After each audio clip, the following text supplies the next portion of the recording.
That day, she didn't come home. I texted her at 8, asking how late she'd be working. No reply. Called at 9, straight to voicemail. At 1 in the morning, a single text came through, exhausted, sleeping at a colleague's. That was it. I stared at the screen. The living room light was on. The soup she said she wanted that morning was still in the pot. I didn't reply.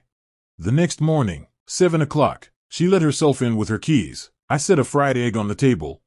Have you eaten? I asked. She shook her head, hung up her coat slowly, every movement deliberate, but her face had a strange calm, like she just had a massage. The dark circles under her eyes were gone.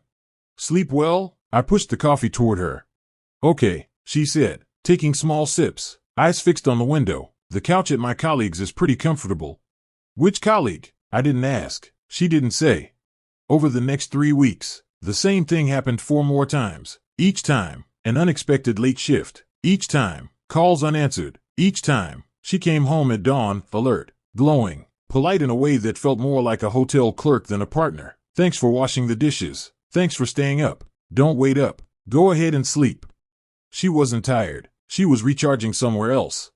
Friday night, she said she had to work late again. I said okay. At 9, I drove to her office building, her parking spot empty. I called her best friend, Lisa. She picked up immediately.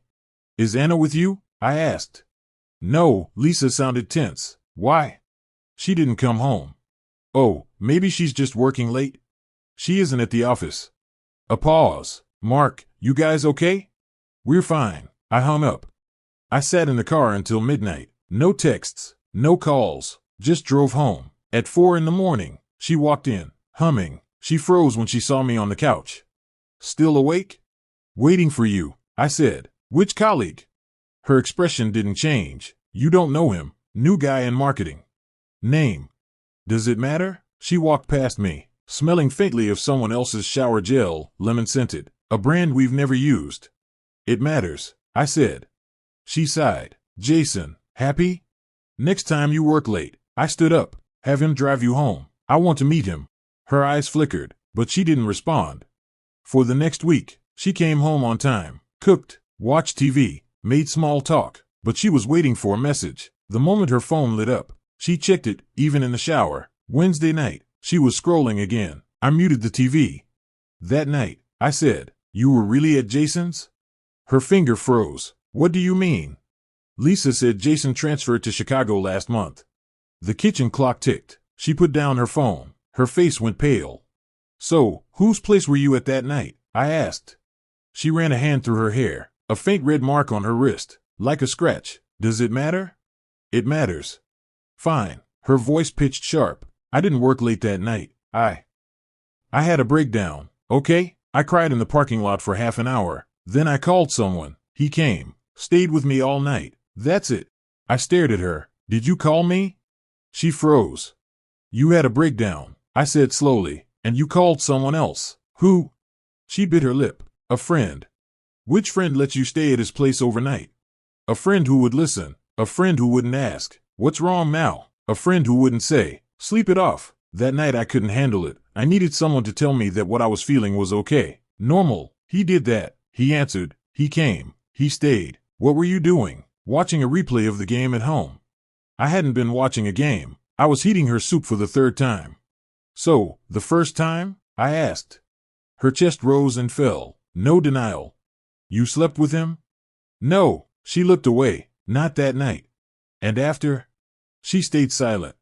The other late nights, I said. You went to him too? She slowly sank back onto the couch, hands pressed to her forehead. Yes. I nodded. My stomach turned to ice. So, that night, if I had answered, you would have come home?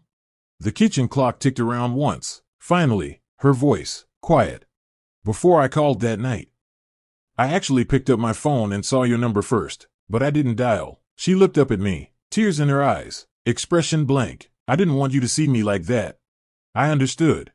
It wasn't a one-night thing, not an accident. She chose someone else as her safety net. When she fell, she leapt toward another net. Divorce, I said. She didn't argue. 3 months later, moving day, she stood at the door, suitcase at her side, thinner. He got back with his wife, she said. Didn't choose me.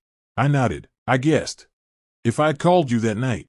The order changed. It's changed. I cut her off. You called him first. You already chose. The rest was just procedure.